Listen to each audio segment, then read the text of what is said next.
Guys দেখুন আমার বন্ধুর নাম সোহাইব আলারাফ। আর আমার নাম তো সবাই জানে না, আমার নাম মুস্তাকিম। তুমি না আমার বন্ধু? হরে ভাই আমি তোর বন্ধু, আমার সারা প্রিয় জীবন তোর বন্ধু। লগে থাকি। আমার প্রিয় বন্ধু। গাইস সবাই কেমন আছেন? সবাই কি ভালো আছেন? আমার বন্ধুর ঘর দেখাবো।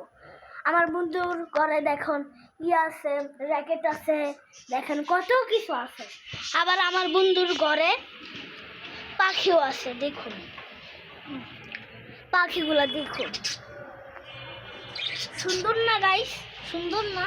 একটার নাম চিন্টু আর একটার নাম মিন্টু। গাইস তাহলে ভিডিওটা কেমন লাগলে কমেন্টে জানাবেন, শেয়ার বাটন অন করতে ভুলবেন না। গাইস সবাই লাইক কমেন্ট শেয়ার করবেন। টাটা। সবাইকে টাটা বলো বন্ধু। টাটা। টাটা।